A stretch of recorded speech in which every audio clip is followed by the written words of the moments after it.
केंद्रीय कर्मियों पेंशनरों के लिए बड़ी राहत। हृदय रोगों के 42 टेस्ट के लिए देने होंगे इतने रुपए। केंद्र सरकार में CGHS कोड होल्डर कर्मियों और पेंशनरों के लिए राहत की खबर है। अब उन्हें हृदय की बीमारी से जुड़े 42 परीक्षणों के लिए ज्यादा रुपए खर्च नहीं करने पड़ेंगे। इस बाबत ज्यादा पूछताछ की जरूरत भी नहीं पड़ेगी। स्वास्थ्य मंत्रालय ने इन सभी परीक्षणों के रेट तय कर दिए हैं। ये रेट 2,500 रुपए से लेकर 12 लाख रुपए तक है।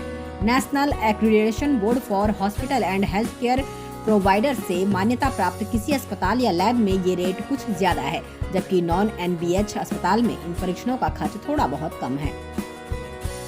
ठंड से बचने के लिए घर के अंदर जलाया कोयला, दम घुटने से गई 4 युवकों की जान। झारखंड के सिरसी गांव में दम घुटने से 4 लोगों की मौत हो गई।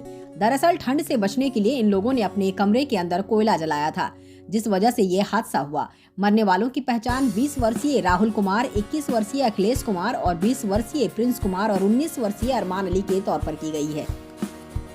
बोलेरो की चपेट में आए बाइक सवार 2 युवकों की मौत, मजदूरी कर घर लौट रहे थे युवक।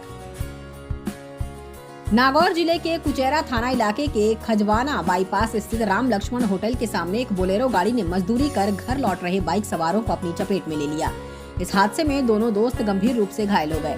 स्थानीय लोगों की सूचना पर पहुंची पुलिस ने दोनों को 108 एम्बुलेंस की मदद से राजकीय चिकित्सालय पहुंचाया, जहां डॉक्टरों ने उन्हें मृत घोषित कर दिया। पुलिस ने परिजनों को सूचना देकर दोनों शव को मोर्चरी में रखवा दिया है। 300 फीट गहरी खाई में गिरी कार, धू धू कर जली। सुंदरनगर के चरखड़ी में देर रात एक कार अनियंत्रित होकर 300 फीट गहरी खाई में जा गिरी। हादसे में कार चालक की मौके पर ही मौत हो गई। युवक प्रेसी से चरखंडी अपने घर आ रहा था। चरखड़ी पहुंचने से लगभग 1 किलोमीटर की दूरी पर हादसा हो गया। मृतक की पहचान खूबराम पुत्र टेकचंद, गांव चरखड़ी, उप तहसील नेहरी, उपमंडल सुंदरनगर के रूप में हुई है। बदमाशों और पुलिस के बीच चली गोली, प्रिंस चौहान गैंग के 2 गुर्गे घायल, अस्पताल में भर्ती। पंजाब के मोहाली जिले के गांव दाऊ में पुलिस और बदमाशों के बीच मुठभेड़ हुई। पुलिस ने गैंगस्टर प्रिंस चौहान के 2 गुर्गों को गिरफ्तार किया है। दरअसल पुलिस ने दोनों को रुकने के लिए कहा, लेकिन उन्होंने भागने की कोशिश की और पुलिस पर फायरिंग कर दी। बचाव में पुलिस ने भी जवाबी फायरिंग की। गोली लगने से दोनों बदमाश घायल हो गए। इन्हें मोहाली के फेज 6 स्थित सिविल अस्पताल में भर्ती कराया गया है। थाना बलौंगी पुलिस ने केस दर्ज कर मामले की जाँच शुरू कर दी है। सोने में 50 रुपए की गिरावट, चांदी 600 रुपए उछली।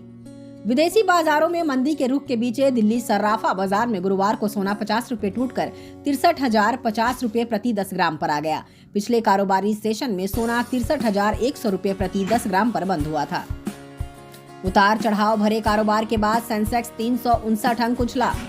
हफ्ते के चौथे कारोबारी दिन घरेलू शेयर बाजार में बड़ा उतार चढ़ाव दिखा। हालांकि कारोबारी सेशन के बाद गुरुवार को बाजार के प्रमुख बेंचमार्क इंडेक्स हरे निशान पर बंद होने में सफल रहे। सेंसेक्स 358.79 अंकों की मजबूती के साथ 70,865.10 अंकों के स्तर पर बंद हुआ। वहीं दूसरी ओर निफ्टी 104.90 अंकों की बढ़त के साथ 21,255.05 के लेवल पर बंद हुआ। गुरुवार के कारोबारी सेशन के दौरान सेंसेक्स 59,920 जबकि निफ्टी 20,976 के स्तर पर फिसला। सोचा था स्टार्क खरीदेंगे, खरीद लिया। नीलामी में RCB के खिलाड़ियों के चयन पर फैंस ने उड़ाया मजाक। फैंस को उम्मीद थी कि रॉयल चैलेंजर्स बैंगलोर की टीम 2024 की नीलामी में मिचेल स्टार्क और पैट कमिंस जैसे शीर्ष ऑस्ट्रेलियाई सितारों को खरीदकर अपनी टीम से जोड़ेगी। हालांकि हुआ इसके उलट और टीम ने कुछ ऐसे गेंदबाजों को चुना जिनके बारे में कहा जा रहा था कि उन पर बोली लगने की संभावना बेहद कम है। RCB की टीम स्टार्क और कमिंस दोनों के लिए बोली लगाने की दौड़ में थी, लेकिन आखिर में उन्होंने लोकी फॉर्ग्यूस और अल्जारी जोसेफ से संतोष करना पड़ा।